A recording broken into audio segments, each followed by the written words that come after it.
হুজুর, নেপালের বর্তমান প্রধানমন্ত্রী বডিগার্ড ব্যতীত সাদামাটা জীবনযাপন এবং জনগণের প্রতি এমন আচরণ খুশি? আপনি কিছু বলুন। মানুষ দেখুন, আমি প্রথমেই বলেছি যে গোটা পৃথিবীর এখন বর্তমানে যারা নেতা মন্ত্রী আছে, হযরতে উমরের মতো জীবন যাপন করলে একটা গরিব আর গরিব থাকবে না, অসহায় আর অসহায় থাকবে না, অত্যাচারী আর অত্যাচারী তো হবে না। নেপালের প্রধানমন্ত্রী যেটা করছে ভালো, আলহামদুলিল্লাহ, জনগণের জন্য ভালো। যে যতই শক্তি নিয়ে আসুক, যার কাছে তত পাওয়ারই আসুক, আপনারা যাদেরকে পাওয়ারফুল ভাবছেন না, যে নিজেকে পাওয়ারফুল ভাবছে পৃথিবীর, আল্লাহর কসম খেয়ে বলছি, আমার আল্লাহর কাছে দুর্বল সবাই, কেউ পাওয়ারফুল নয়। আল্লাহ এটা কোরআনে বলেছে, যদি তার নজির নিতে চান। আর এই যারা অত্যাচার করছে, গরিব দুঃখী অসহায় মুসলিম হিন্দু দলিত আদিবাসী, যারা লাইনে দাঁড়িয়ে কাঁদছে কাগজপত্র নিয়ে, যারা বলতে চাইছে প্রমাণ দাও দেশের নাগরিক কিনা, পৃথিবীর ইতিহাস বলছে, আমি এটা পৃথিবীর ইতিহাস, এখনো কোরআন হাদিস বলিনি, পৃথিবীর ইতিহাস বলছে, যারা মাস্টার আছেন ডাক্তার আছেন শিক্ষিত আছেন তারা জানেন, পৃথিবীর ইতিহাস বলছে যতগুলো অত্যাচারী বাদশা পৃথিবীতে এসছে, আল্লাহ সকলকে বেইজ্জতি করে মৃত্যুদান করেছে। এটা পৃথিবীর ইতিহাস। যত অত্যাচারী এসছে আপনি খুলে দেখেন ইতিহাসের পাতা। গ্রিসের একজন রাজা ছিল, যারা স্কুল কলেজে পড়ে তারা জানে, তার নাম হচ্ছে আলেকজান্ডার। অর্ধেক দুনিয়া দখল করেছিল আলেকজান্ডার। সেই যুগে পৃথিবীতে তার মতো যোদ্ধা ছিল। এখন যেদিকে নেতা মন্ত্রী দেখছেন, এরা দুটো বডিগার্ড নিয়ে ঘুরছে, গায়ের শক্তি নাই, গুড়ালে দিলে মরে যাবে অনেকজন। কি বলছেন আপনারা বলুন? কেউ কি এক গুড়াল দিলে মরে যাবে বেহুশ হয়ে। আর আলেকজান্ডার এমন একজন রাজা ছিল, সে নিজে যুদ্ধ করত নেতৃত্ব দিয়ে। তার যে তলোয়ার ছিল, এখন 10টা মরদ লাগবে তার তলোয়ার তুলতে গেলে, তেমনি শক্তিশালী মরদ সুঠাম। ভারতে আক্রমণ করেছিল, তার মতো রাজা বাদশাহ বিষ পান করে মারা গিয়েছিল, আল্লাহ তাদের অস্তিত্ব মিটিয়েছে। এটা ইতিহাস।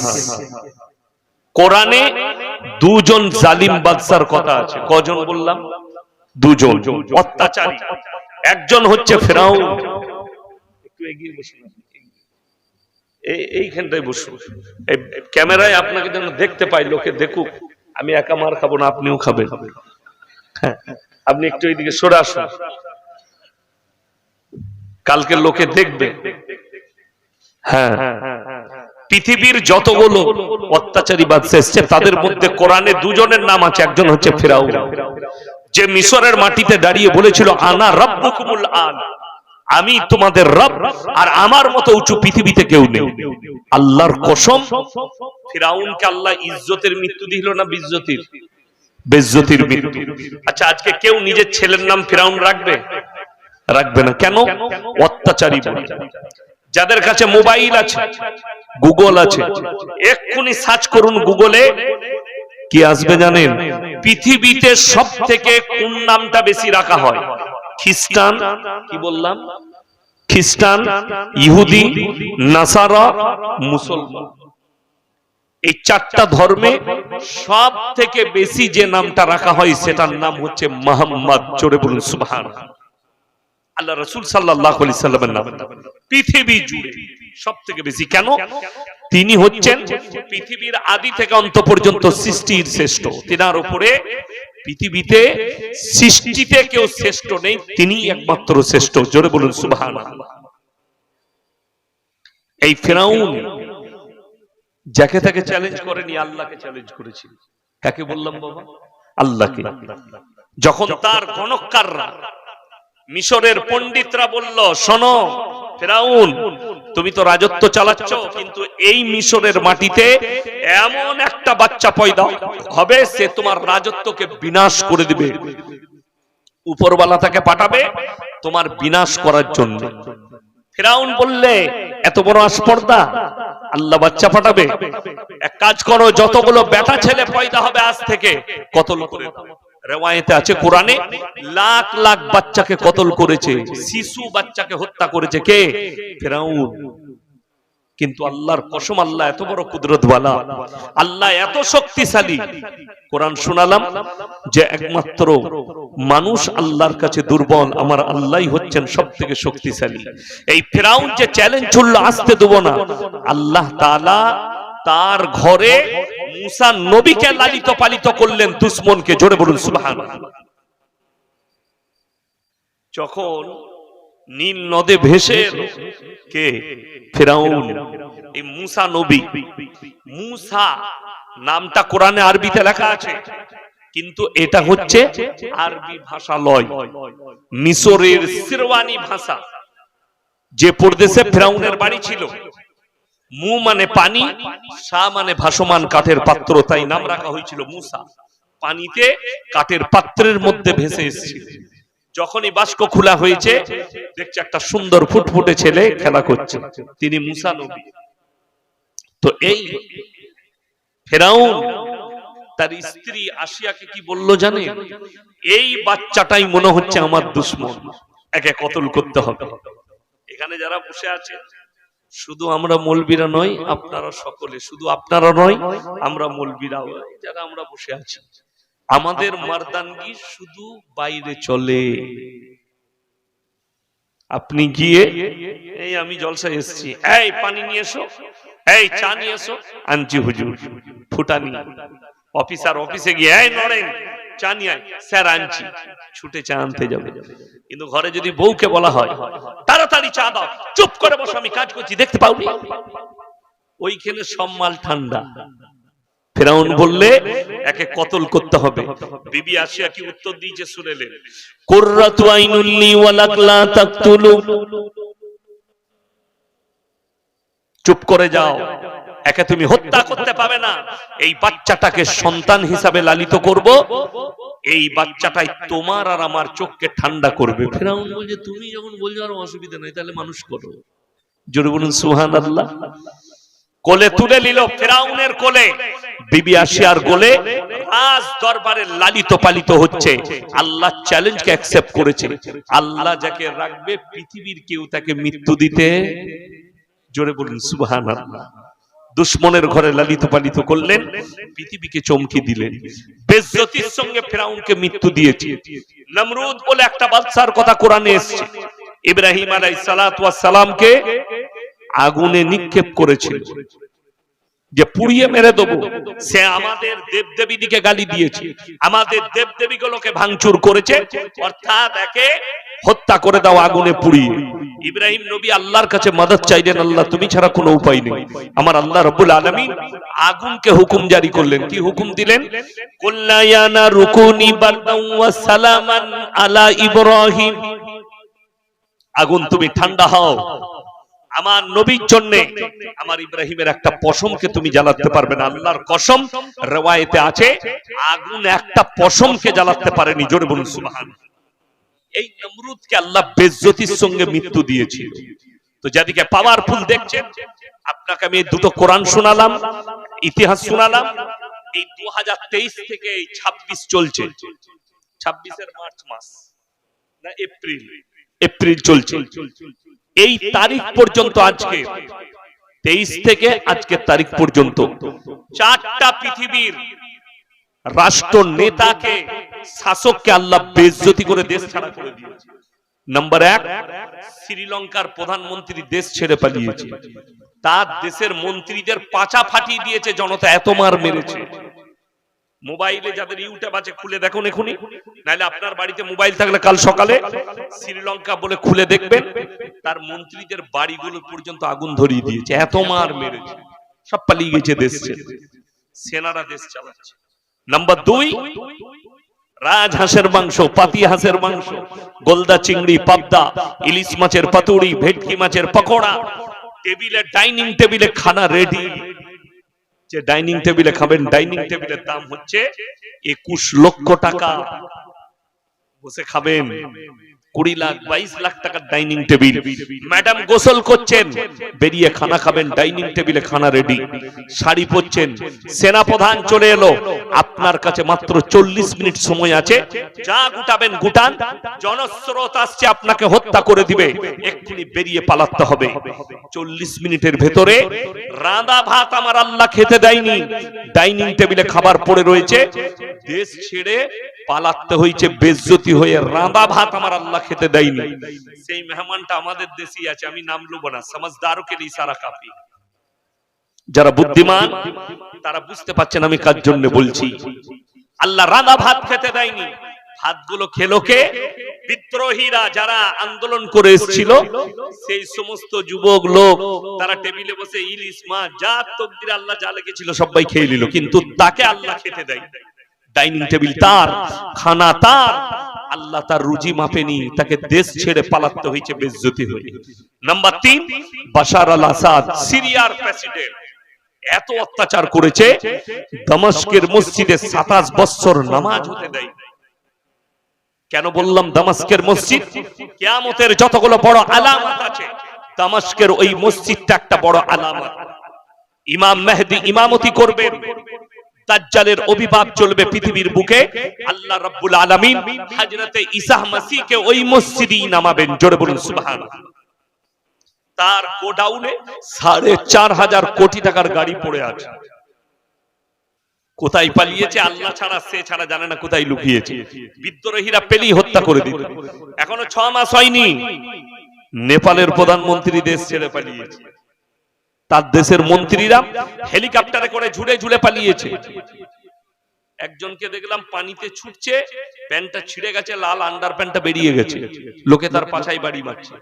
তোরা যে বলছিলি বডিগার্ড, তোরা যে বলছিলি মিলিটারি, তোরা যে বলছিলি লাল বাতি গাড়ি, আল্লাহর কসম করে বলছি, আল্লাহর মার যেদিনে পড়বে সেদিনে আর আওয়াজ উঠবে না, রেহাইও পাবে না।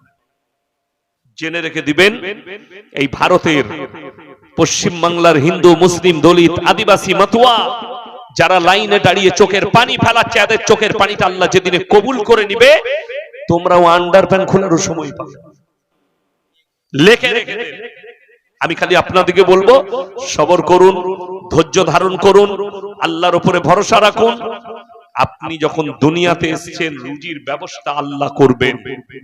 আপনি যেখানে থাকেন, জেলে, কয়েদে, আপনার দেশে, দেশের বাইরে, যেখানে থাকবেন, রুজির মালিককে আল্লাহ। এটা বিশ্বাস করতে হবে। আমরা উলামারা বিশ্বাস করি একদম চোখ বন্ধ করে। আমি জানুয়ারি মাসে আমার ত্রিপুরায় জলসা ছিল, আমি মালদায় জলসা শেষ করে সকালবেলায় গিয়ে শিয়ালদায় নেমেছি 6টায়, ট্রেন চেপে। আমার ড্রাইভার গাড়ি নিয়ে বাড়ি চলে গেল। এয়ারপোর্টে গেলাম, বেলা 10টায় ফ্লাইট আছে। এলান হলো 1:30 बजे के बाद आपका फ्लाइट यहां से उड़ान भरेगी, लेट। আমি বসে আছি, নিয়ত করেছি 1:30টায় চাপবো, 2:30টায় নামবো, ত্রিপুরায় গিয়ে আগরতলায় খানা খাবো, এটা আমার নিয়ত। একজন অফিসার আমাকে দেখতে পেয়েছে, আমি তাকে চিনি না, সে ছুটে এলো, হুজুর আমি আপনার জলসা শুনি। কোথায় যাবেন? ত্রিপুরা। স্যার কিছু খান? আমার না, আমি ত্রিপুরায় গিয়ে খানা খাবো। সে আমাকে ছাড়লই না, আপনাকে খেতেই হবে, নাহলে আমি অসন্তুষ্ট হয়ে যাব। আমরা চলুন। সে ভেজ থাল নিয়ে এলো 2টো। আমি আল্লাহর শুকর আদায় করলাম, আল্লাহ মানুষ যতই চেষ্টা করুক, রুজি তো তুমি মাপো। আমার নিয়ত ছিল ত্রিপুরায় খাবো, কিন্তু আমার আল্লাহ রুজিটা মেপেছে কলকাতা এয়ারপোর্টে, ওই ব্যক্তির টাকায়, ওই ব্যক্তির হাতের মাধ্যমে। সবাই বিশ্বাস রাখবো, জোরে বলুন ইনশাআল্লাহ। এরপরে আমি বক্তব্য শুরু করব। ইমানদারির সঙ্গে বুকে হাত রেখে বলুন তো, সবাই আল্লাহকে আমরা বিশ্বাস করি ইনশাআল্লাহ? হ্যাঁ। আল্লাহকে বিশ্বাস করলে আল্লাহর সব হুকুম মানতে হবে না, হবে না? কথা বলেন, মানতে হবে। আমাকে সবাই দাওয়াত দেয় না, এই বাবুরা ভালোবেসে দাওয়াত দিয়েছে। কেন? আমার বয়ান নিতে সবাই পারবে না। এই এখন আমি বক্তব্য শুরু করব, অনেকজন উঠে পালাবে, চুলকুনি হবে, কাঁটার মতো ভুগবে, কিন্তু যদি ওটা সহ্য করেন, ইস্তেগফার করেন, আপনার লাভ হবে। এই থানাটা কোন থানা? দৌলতাবাদ থানা। যাই হোক, এইদিকে হরিহর পাড়া, এইদিকে ইসলামপুর, এদিকে দৌলতাবাদ, আর আপনারা দৌলতাবাদ থানার মানুষ। ইমানদারির সঙ্গে বুকে হাত রেখে বলুন তো, ইসলামী শরীয়তে মুসলমানদের জন্য সুদ খাওয়া হারাম না হালাল? হারাম বলছেন তো? তাইলে দৌলতাবাদ থানায় আপনাদের এই এলাকায় একটাও সুদখোর নাই। আচ্ছা বলুন তো, আমি দুপাশে দুজনকে বস করাইছি, এমনি করাইনি। কি বুঝলেন? আপনার বয়স কত হলো? 58 বছর। আমার আব্বার 80 বছর, মানে আমার বড় ভাই ধরে নেন। আপনার কত হলো? 60 কাছাকাছি। ইনি আমার বাপের বয়স। দুজন, একদিকে বড় ভাই, একদিকে আমার বাবাজি।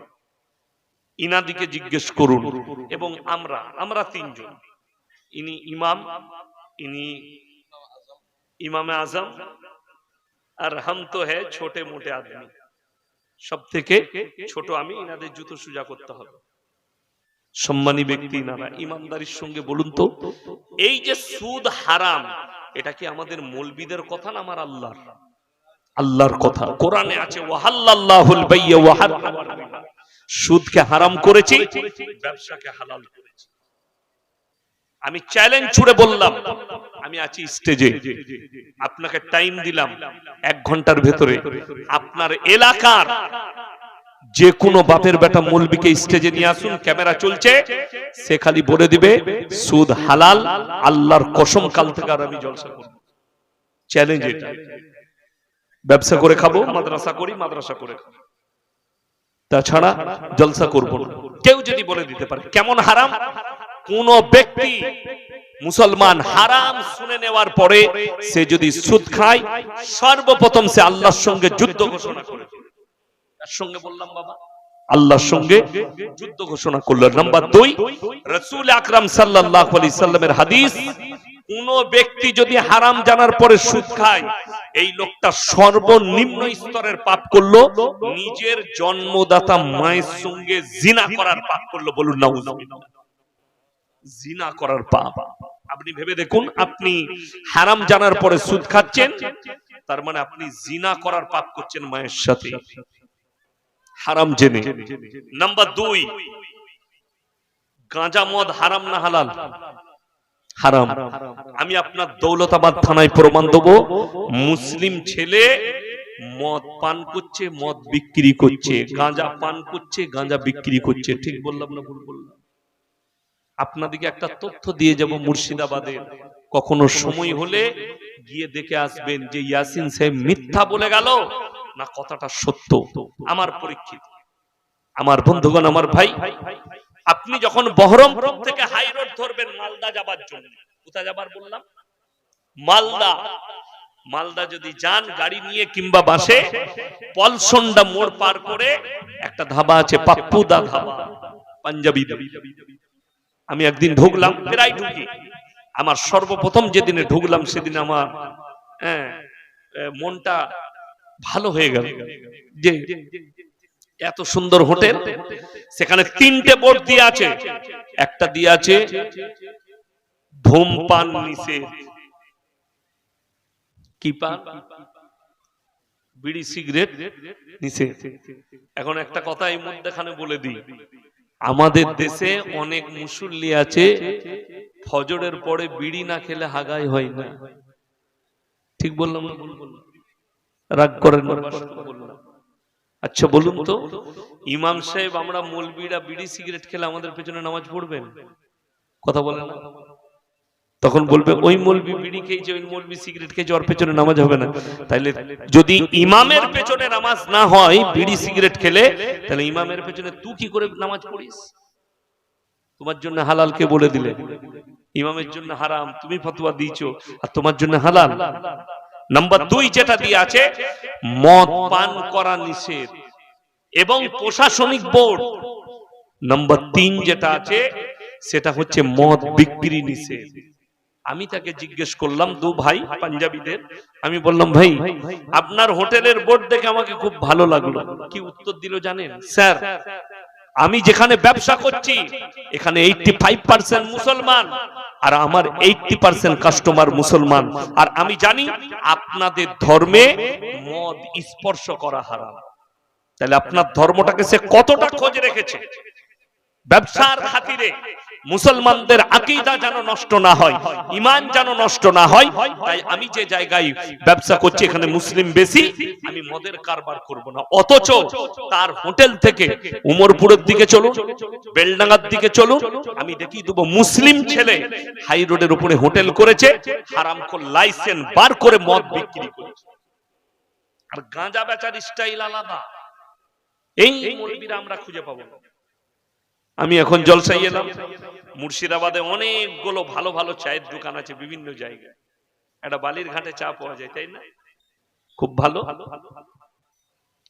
আমি একবার দুবার খেয়েছিলাম, একটা কারণে আর খাই না। সে কারণটা আমি বলবো না, যেহেতু রেকর্ডিং হচ্ছে। পার্সোনাল জিজ্ঞেস করলে বলে দেবো কারণটা। আর খাই না। এখন আমাকে ইনি বললেন, ভাইজান আপনি এসছেন বর্ধমান থেকে, চলুন একটা দোকানে চা খাই নিয়ে আসে। আমি সকালে ঢুকে গেছি ধরে নেন, আপনি চলুন। আমার গাড়ি করে গেলাম, দু ভাই দাঁড়ালাম, দারুণ ভিড়, দারুণ দোকান। এখন ইনি বলেন, এই বর্ধমান থেকে ইয়াসিন সাহেব এসছে দোকানে। ও হুজুর এসছে, তাড়াতাড়ি কি একটা ছাড়, মুছে দিয়ে দুজনকে বসতে দিল। 2 কাপ চা ইনি বললেন ভালো করে বানাও, পেশা চা বানছে। আরো দুটো যুবক এলো মুর্শিদাবাদের, অ্যাপাচি বাইক নিয়ে। ঢুকি বলে, ভাই আমাদেরকে 2 কাপ চা দিস তো, আর দুটো দিয়ে দিস। আমি আরই চিন্তা করলাম, 2 কাপ চাটা বুঝতে পারলাম, দুটো দিয়ে দিস, ওই মাল দুটো কি? ওটা তো আমরা জানি না। এখন চিন্তা হলো, ওই দুটো হচ্ছে এমন একটা জিনিস, হারামখোর সিগারেটের ভেতরের মশলাটা বার করে গাঁজা ভরে গাঁজার পুড়িয়া বিক্রি করছে। আর আমরা মৌলবীরা ধরতে পারবো? কিন্তু একটা কথা শুনিয়ে রাখি, কোরআন সূরা আল ইমরান, কোন সূরা বললাম? সূরা আল ইমরান 3য় পারা। যারা এই ধরনের পাপ করেন আর লুকিয়ে মনে করেন কেউ দেখতে পায়নি, তারা কোরআনটা শুনে যান। ইন্নাল্লাহা লা ইয়াখফা আলাইহি শাইউন ফিল আরদি ওয়ালা ফিস সামা।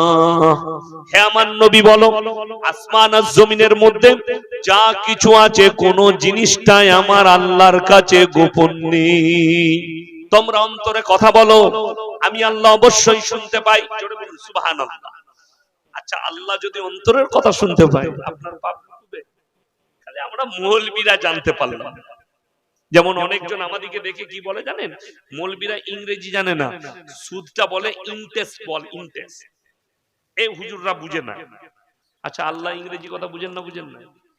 আল্লাহকে যে ভাষায় ডাকবে আমার আল্লাহ সেই ভাষাই বুঝতে পারে, যেভাবে ডাকবে আল্লাহ শুনতে পাবে। তাহলে তুমি আমাদের কাছে চালাকি করলে, ইমামের কাছে, প্রতিবেশীর কাছে, পরিবারের কাছে, আমার আল্লাহ অবশ্যই খোঁজ রাখেন, সব কিছু দেখতে পাচ্ছেন, সব কিছু খবর রাখছেন। আমার বন্ধুগণ, আমার ভাই, ইমানদারির সঙ্গে বলুন, লটারির টিকিট হারাম না হালাল? কথা বলেন। হারাম তো। আপনি কটা মোড়ে নেবেন বলুন?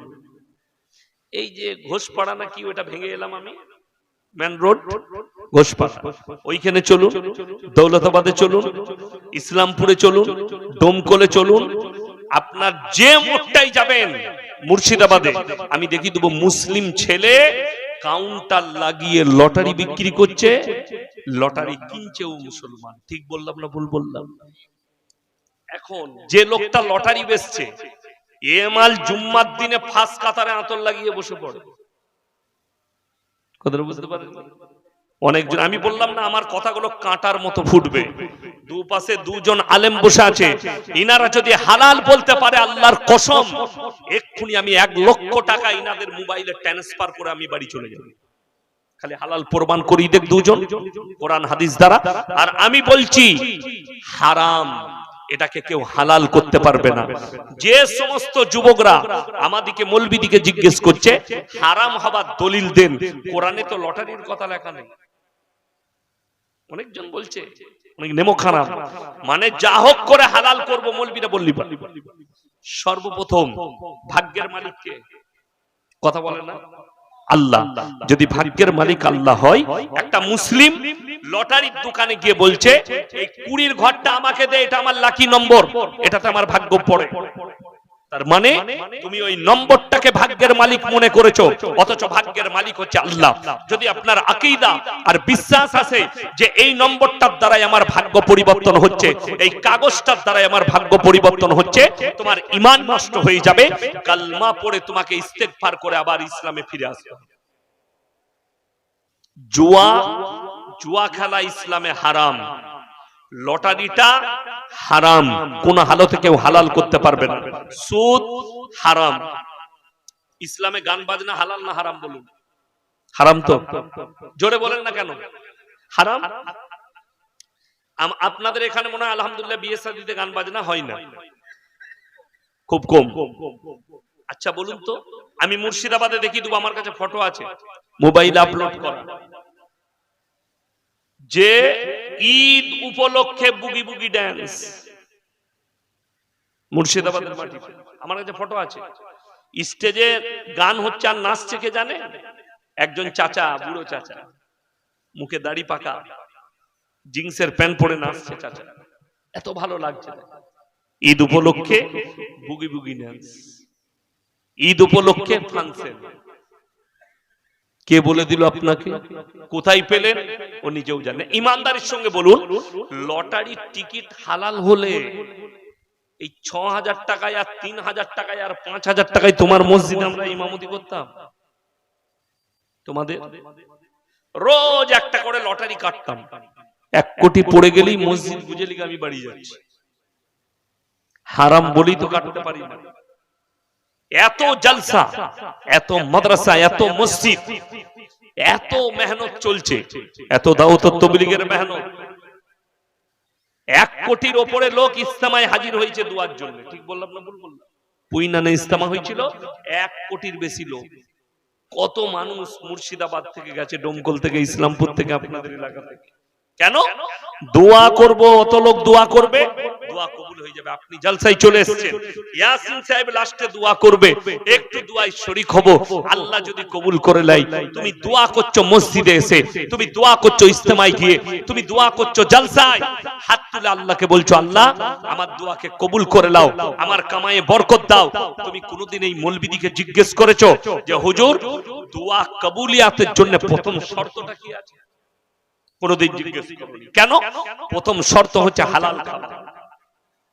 আপনি জলসায় দোয়া করছেন, নামাজের পার্টিতে জুম্মায় দোয়া করছেন, আর তোমার বউ হচ্ছে গ্রুপ লোনের হেড। আশা করি এখানে গ্রুপ লোন বন্ধন লোন নাই। বলুন, আমি কেন বললাম আমি গাল খাওয়া বক্তা? আমার ভাই, হ্যাঁ ঠিক আছে, আমার বন্ধুগণ, আমার ভাই রাগ করবেন না। পৃথিবীর কোন বাপের বেটা মৌলবি, আমার মা বোন যারা শুনছেন তারা শুনে যান, তোমরা জাহান্নামের পথ অতিক্রম করেছো। বেঈমান কাফেরদের একটা বড় ষড়যন্ত্র, এদের মেয়েদিকে, এদের মহিলাদিকে সুদের নাম করে এদিকে বেপরদা করে রাস্তায় নিয়ে এসো। আল্লাহ রাসূল সাল্লাল্লাহু আলাইহি সাল্লামের স্পষ্ট হাদিস আছে, দাইয়ুস কোনদিন জান্নাতে প্রবেশ করবে না। কোন পুরুষটা দাইয়ুস? যে নিজের বিবিকে বেপরদা করে রাস্তায় ঠেলে দেয়, বেপরদা করে পরপুরুষের কাছে ঠেলে দেয়, তাকে নামাজের দাওয়াত দেয় না, তাকে বদ্দিন করে রেখেছে। নবীজি বললেন এই পুরুষ হচ্ছে দাইয়ুস, আর দাইয়ুস কোনদিন জান্নাতে প্রবেশ করবে না। সুদ এমন একটা নিকৃষ্ট পাপ, সুদের কারবার, লেনেওয়ালা দেনেওয়ালা উভয়ে পাপী।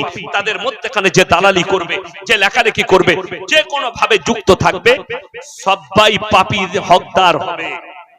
অর্থাৎ বন্ধন লোন, গ্রুপ লোন হচ্ছে সুদ। অনেক মা বোন, অনেক ভাই, আপনি এখন মনে মনে প্রশ্ন করছেন, হুজুর আমার পয়সা নেই, সুদ লব না, কি করে চলবে? আমি আপনাকে দেখিয়ে দেবো, একটা মসজিদের ইমামের বেতন ৬,০০০, একটা মসজিদের ইমামের বেতন ৭,০০০, খুব জোর হলে ১০,০০০ টাকা বেতন। আর একটা ছেলে টোটো চালায় প্রত্যেক দিন। আপনি দৌলতাবাদ যাচ্ছেন, ইসলামপুর যাচ্ছেন, আর মদনপুর আসছেন, মাসে ৩০,০০০ টাকা রোজগার, ৫,০০০ টাকা কারেন্ট বিল বাদ দিয়ে দেন, রইল ২৫,০০০ টাকা। তারপরও বলছেন আমার বরকত নেই, বউকে বলছেন চলে যা, গিয়ে গ্রুপ লোন করে নিয়ে আয়, তারপর সুদের উপরে নির্ভরশীল হয়েছেন। আর যে ইমাম, তুমি একবার দেখলে না, ইমাম সাহেব 10,000 বেতন পায়, তার বউকে গিয়ে কি করতে হলো না? গ্রুপ লোন করতে হলো না? বন্ধন লোন করতে হলো না? তাহলে ব্যাপারটা কি আছে?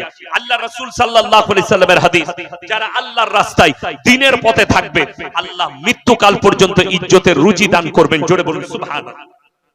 এই আলেমদের এমনি বরকত দেয়নি, ইখলাসের কারণে আল্লাহ বরকত দিয়েছে, যার কারণে এই আলেমদের ইমামদের বৌদিকে রাস্তায় বেরুতে হয়নি, আর গ্রুপ লোন আর বন্ধন লোন করতে হয়নি।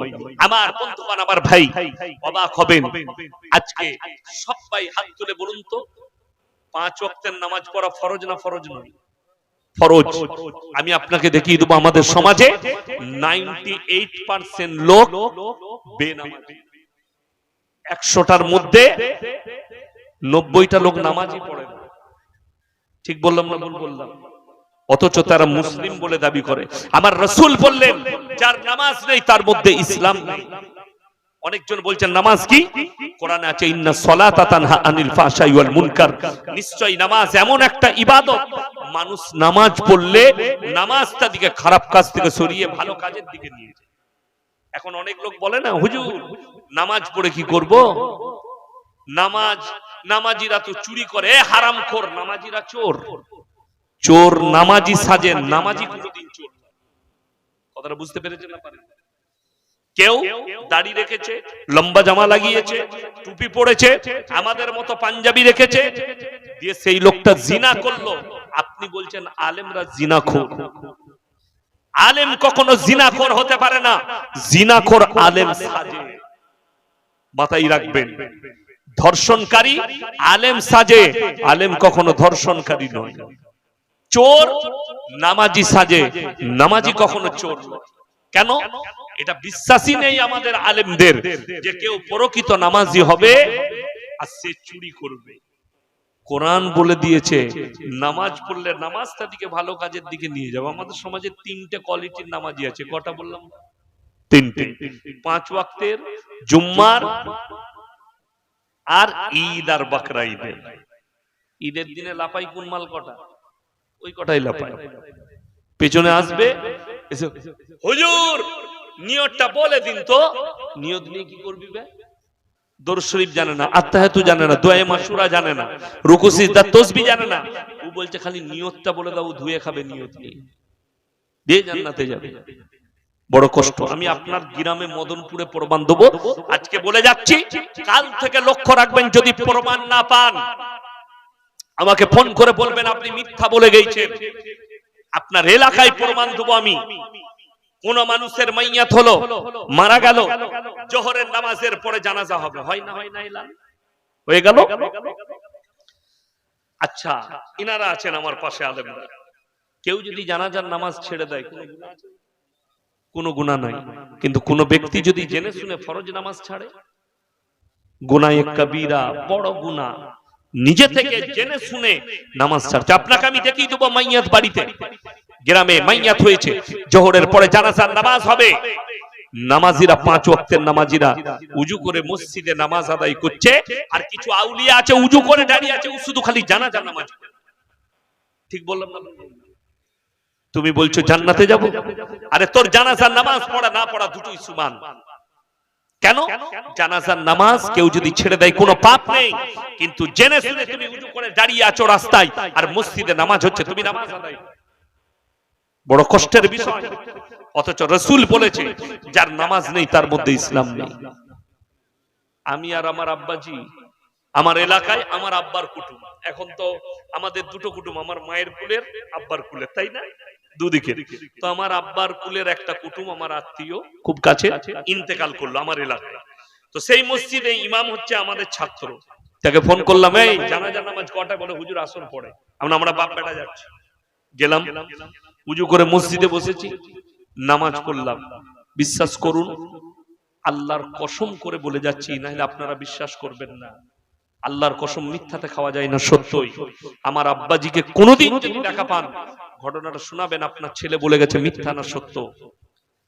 ওইখানে বেরিয়ে মসজিদ থেকে নামাজ পড়ে বেরিয়ে দেখছি 4 কাতার লোক দাঁড়িয়ে আছে, তারা কেউ নামাজ পড়ে না।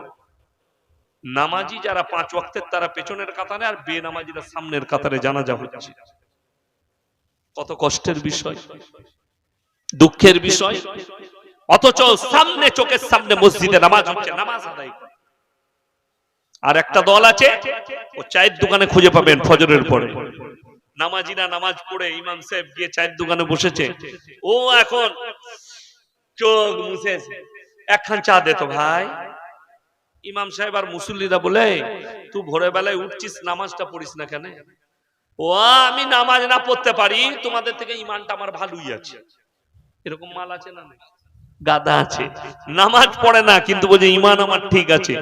অনেক মা বোন আছে, তারা বলে আমরা নামাজ না পড়তে পারি, ইমানটা আমাদের ঠিক আছে। পাড়াই বলে বেড়ায়, পাড়া ঘরের মেয়েদিকে বলে, বোন আমি নামাজ পড়ি না কিন্তু তোদের থেকে ইমান আমার ভালো আছে। তুমি শুনে যাও বোন, তুমি শুনে যাও ভাই, কিয়ামতের দিনে এই ব্যক্তিরা জাহান্নামে কিভাবে প্রবেশ করবে। আমার আল্লাহ রাব্বুল আলামিন কোরআনে বললেন, দুটো দল হবে, একটা জান্নাতীদের, একটা জাহান্নামীদের। জাহান্নামীরা জাহান্নামের রাস্তায় যাবে, জান্নাতীরা জান্নাতের রাস্তায়। জান্নাতীরা তাদেরকে দাঁড় করাবে কি বলে? ফি জান্নাতি ইয়াতাসাআলুনা আনিল মুজরিমিনা মা সালাকাকুম ফি সাকার। এই জাহান্নামী ভাইরা দাঁড়াও, তোমরা বলতে আমরা ইমানদার, আমরা ভালো লোক, আজকে তোমরা কেন জাহান্নামে যাচ্ছ? তারা এক নম্বর উত্তর দেবে, ক্বালু লাম নাকু মিনাল মুসাল্লিন, আমরা নামাজি মুসল্লিদের মধ্যে ছিলাম না। ওয়ালাম নাকু নুতিমুল মিসকিন, আর আমরা মিসকিনকে খানা খাওয়াইতাম না, তাই আল্লাহ আমাদেরকে জাহান্নামে পাঠিয়েছেন। ওয়া কুননা নাখুদু মাল খাইদিন, আর দাড়ি টুপি নামাজি মুসল্লিদিকে দেখে হাসি ঠাট্টা বিদ্রুপ করতাম, তাই আল্লাহ আমাদেরকে জাহান্নামে পাঠিয়েছেন। ওয়া কুননা নুকাজ্জিবু বিয়াউমিদ্দিন, আর আমরা বিচারের দিবসকে মিথ্যা বলে মনে করিতাম, তাই আল্লাহ আমাদেরকে জাহান্নামে পাঠিয়েছেন।